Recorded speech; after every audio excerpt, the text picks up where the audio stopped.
Hi everyone, and welcome to another episode of Smells Like Business, a podcast for anyone who wants to learn more about the current and future state of cannabis in Europe.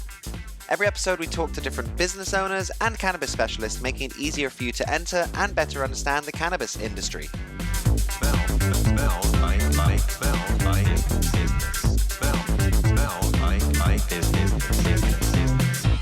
On this episode, we have the pleasure of having John Hedström, the founder of Hooly Hemp, as our guest.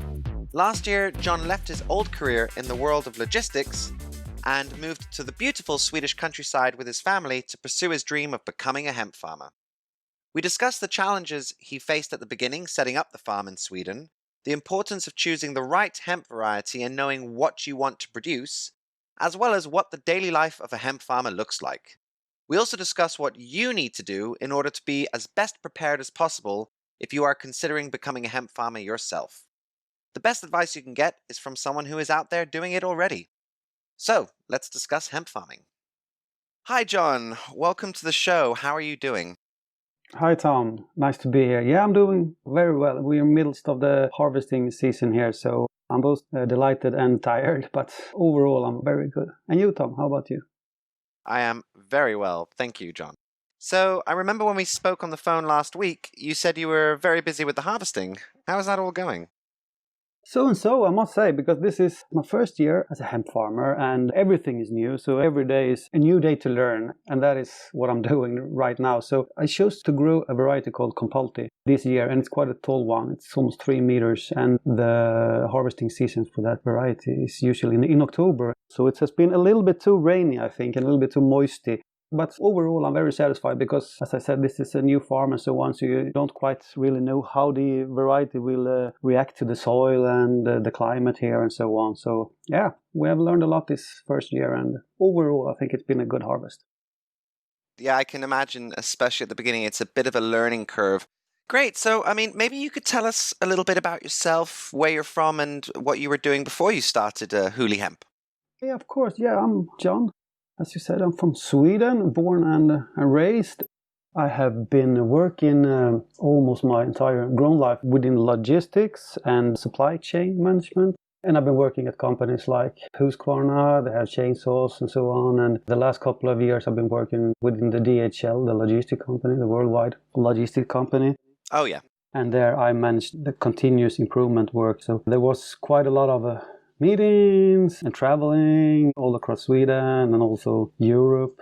I really liked it. I liked the logistic business and I liked the industry as well. So no hard feelings about that. But as the year progressed, I was getting older and older. I'm turning 40 now next year. So I started to thinking more about my situation, what I really want to do and if I'm doing the right thing and so on. And of course, I've been following this new trend with the organics and people getting more and more greener and want to grow their own veggies and so on. And I came to that point as well because, as I mentioned, there was a lot of traveling and a lot of work.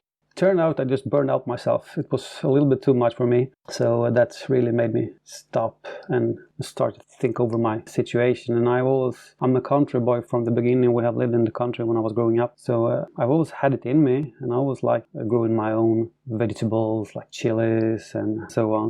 But that was interesting. And I started wondering, what can I do with this? How can I start making money on growing? Because usually if you start becoming a farmer, you need a lot of land and a lot of machines. And it's a lot of investments. And, just buying a big farm costs a lot of money. And I said, man, I'm not a big-time farmer like that. So I was scanning the market and I was coming over these articles about hemp and cannabis and started to interest me more and more because you could actually make a living on selling CBD oils and so on, and you don't need that amount of acres. But first, it was a dream more or less. I was like, I can't do that. I was a bit afraid to fail. But this farm just showed up quite near to where we used to live and yeah, one thing led to another, and suddenly we had bought that farm, and I had told my boss at the time that I want to do something else, and they fully supported me as well. So I got a lot of good support,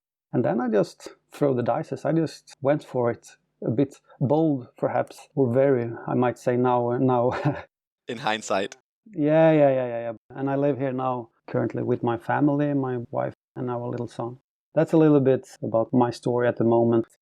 It sounds like the countryside was calling you back. Yeah, it did. But the last 5 to 7 years, I have had such a strong feeling inside, that I'm not on the right path. There is something else I'm missing in my life.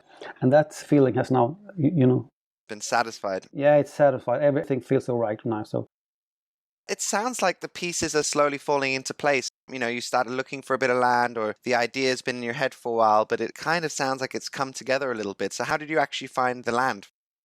it's a fairy tale because it could be quite difficult to find land here in Sweden, and it's very popular right now. But this farm has been out for a couple of months, and we called the persons who were selling it, and it turned out that they were very eager or keen on that it would be the right buyers instead of the money, because fortunately they have a lot of money, so they don't care about the money.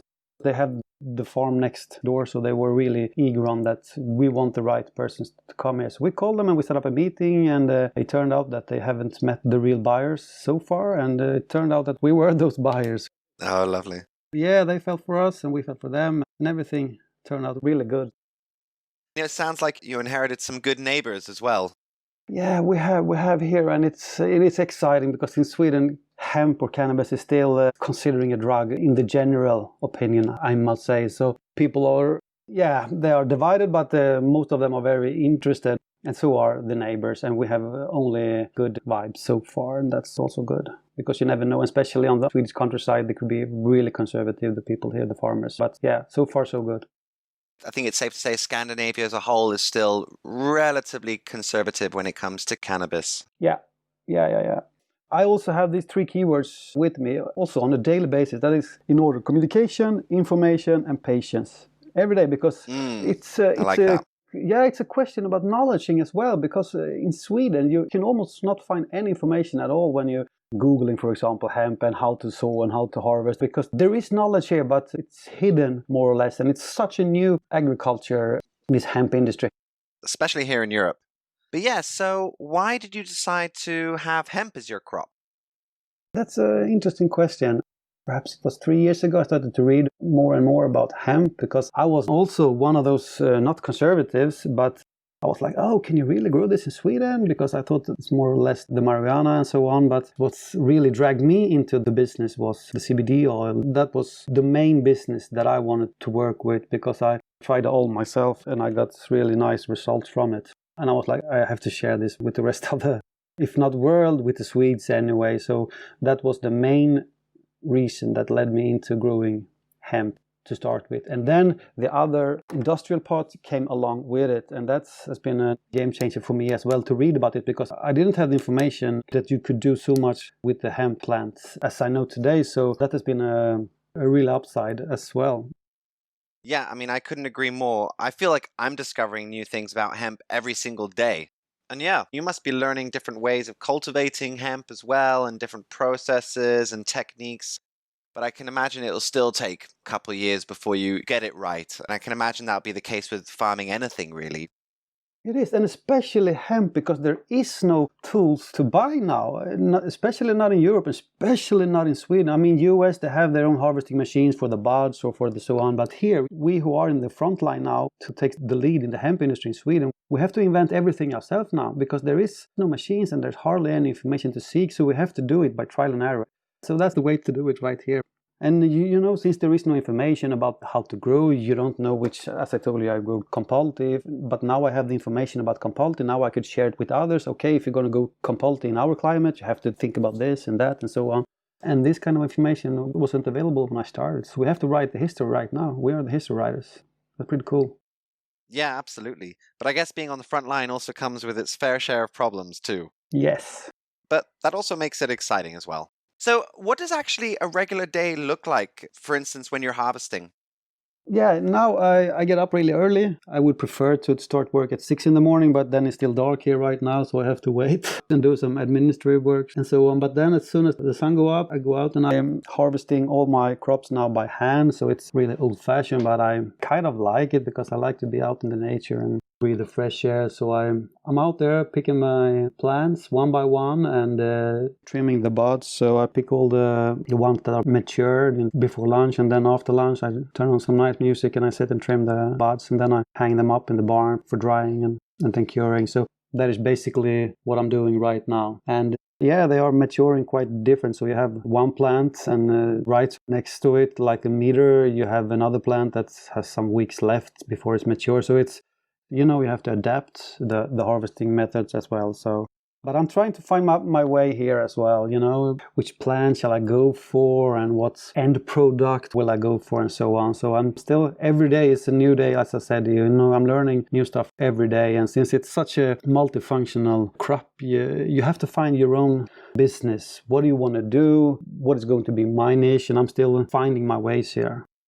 And especially in this time, and we have pretty hard regulations here in Sweden because the CBD is at the moment prohibited here in Sweden. It's not legal to sell extracted CBD. So then I had to start and rethink, because I was actually aiming for the grain business this year. So I actually certified myself as the first certified grain grower here in Sweden for the hemp business. But as it turned out, due to the weather here, as I told you earlier, it was quite moist and so on. I had to reduce a lot of my harvest. So it didn't turn out that I wanted it to be. But yeah, so that's the story this year. Yes, I mean, that's a bit of shame about the weather. But like you said, I guess it's all a learning process, especially at the moment. So what is actually your most popular product? What is it that you sell the most of? Actually, now here in Sweden, the premium buds is the easiest way to sell your hemp here in Sweden right now. I also have it's a quite new product for the Swedish market. It's called CBD hash. It's made from the pollen or the trichomes on the premium buds. So those are the two that I sell the most of. Ah, okay, nice. And was it hard getting all the right permits and certifications to start growing your hemp? No, it was not. Quite the opposite. I thought so in the beginning, because if you read all the information about this on the Ministry of Agriculture, on the website and so on, it's almost impossible when you read it, because you have to consider this, you have to have 8 acres of land, you have to have that. So it was, I can never do this because it's too much. A lot of requirements. Yeah. But then I started to search the internet and ask people, and they were, no, it's not that difficult. But it's almost like they don't want you to do it because they want to scare you off at the beginning. Exactly. Everyone experienced the same feeling as I just told you, because I am, reading those forums and so on the internet, and every Swede that want to start with this also is like, it's so difficult to start. No, it's not. You just do it. So it takes.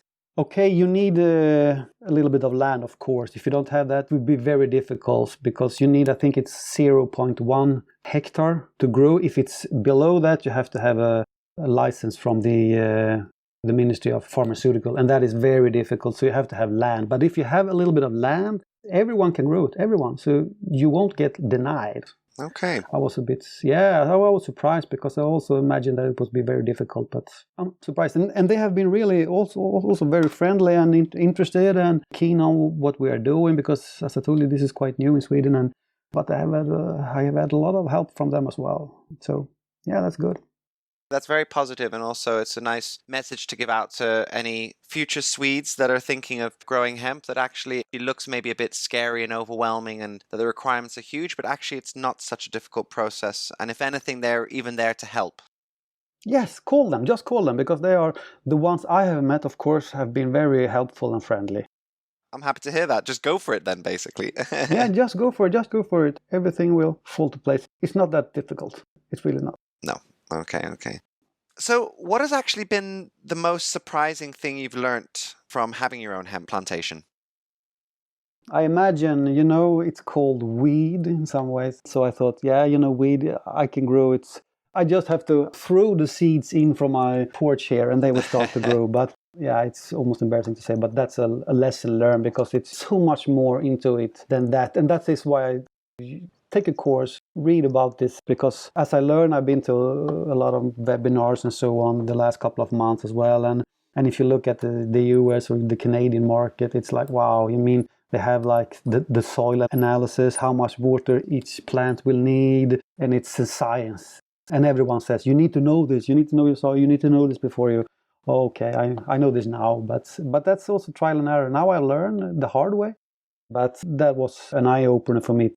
Don't think you're a farmer just because you bought yourself a farm. You have to learn your crop, you have to learn your soil, you have to get the right information, because preparation is everything. And that I will take from my last career, so to speak, in logistics. If you do the work, the pre-work, the result will be so much better. So if you've done your preparation, if you've done everything you can, the end product will be such as. So yeah, just because you have a couple of seeds and a soil, it doesn't mean that you will have a good harvest. So a bit of an urban myth there, yeah, because they say it's quite an easy plant to grow, but I mean, you still have to understand the plant. Yes.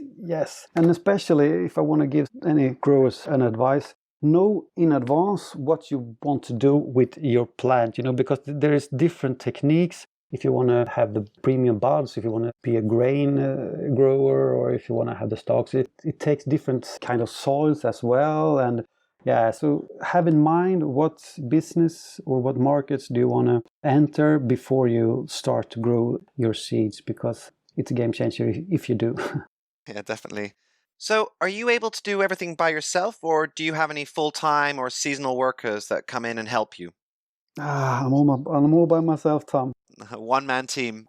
Yeah. If you want, you're very welcome up here, because it's late nights, early morning and late nights now, I think, because as I told you as well, I have never trimmed a bud in my whole life before. So every day I learn a new thing about myself and my crop and my farm and everything around me. But yes, I'm alone, and that is also my next tip. It could be good to be 2 or 3. So if you're alone, you have a lot to do, a lot to think about. So go out there, but it's not just a lot of body work, because I saw my seeds by hand. It was, oh my god, it was such a tough job in May there when I saw my plants, but yeah, I did it, and now I have the experience to next year, and then you can develop some new techniques. But I would say 50% of my job is like farming job, with your body, like harvesting and sowing and manual labor. Yeah, manual labor. And the other 50% is up in your brain, because since this is a new business for me and for everyone else, and quite new crop, you have to seek new information and try to think of what did I do wrong here,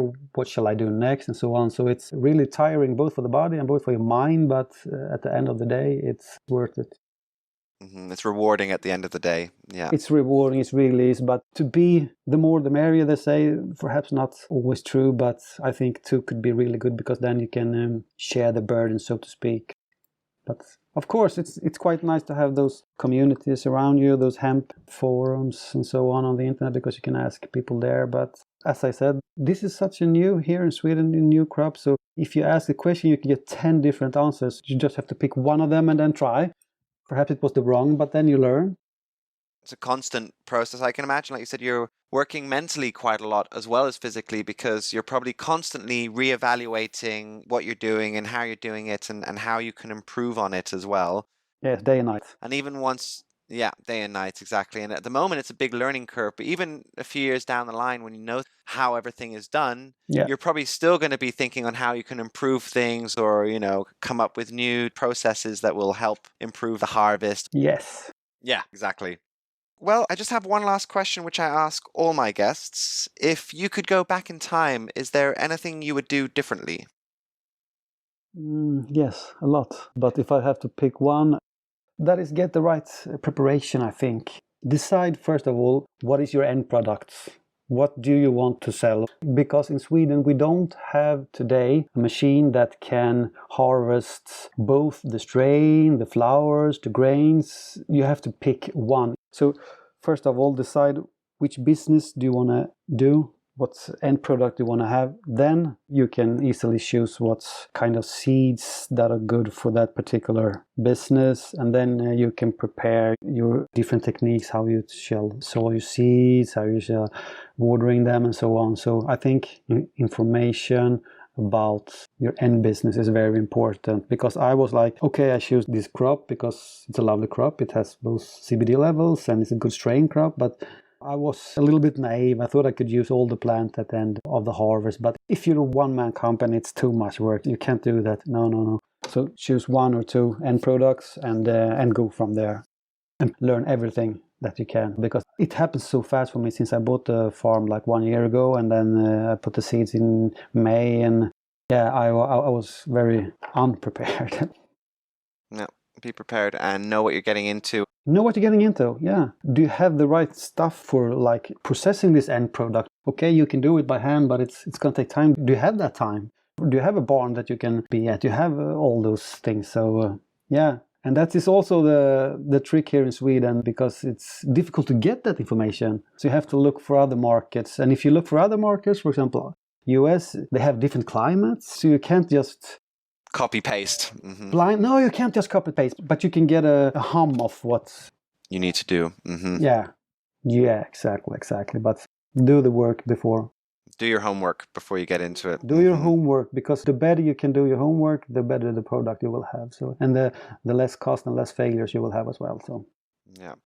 I mean, it sounds like you said in Sweden, fortunately, it isn't too difficult to get into. The authority and the government is actually on your side. It might look overwhelming at the beginning, but just make sure you know what you're doing, how you're going to do it, and what end product you are also going to have. Yeah, and learn the regulations. That could be good. And then just from personal experience, maybe do a course or two just so you're slightly more prepared at the beginning as well. Yeah, of course. Yeah, that's obvious, but I'm quite naive, as I told you. But of course, information is very good at whatever you do. So, and of course, ask other farmers. That's the best thing you can do, especially here in Sweden, because they have grown this crop that you want to grow, and they know, they have information. So don't be afraid to ask. No, good. So where can our listeners find out more about Hooly Hemp and your products? Yeah, we have a website, www.hoolyhemp.com, and I have the Instagram, Hooly Hemp, and I have Facebook, Hooly Hemp, LinkedIn, Hooly Hemp, and so on. So just add us, just follow us. Great. Well, thank you, John. Thank you so much for taking the time to have this call with me. It's been a lovely chat. Thank you, Tom. It's been so nice to talk to you and to be a part of your podcast. It's an honor. Great. I'm very glad to hear, and I wish you the best of luck in the future and with hemp farming and your harvesting. That's mean a lot. Thank you very much, Tom. And same goes for you. Great. Take care. Bye-bye. Take care. Cheers. So that was John Hedström from Sweden as our guest, who I just want to thank again for coming on the show. If you want to find out more about his products and what he's doing with hemp in the beautiful Swedish countryside, then make sure to visit his website at www.hoolyhemp.com or search for Hooly Hemp on Instagram, Facebook, or LinkedIn. Also, please do remember to subscribe to this podcast if you like what you hear, and do check out our website at www.smellslikebusiness.com. I've been your host, Tom. Have a green day, everybody.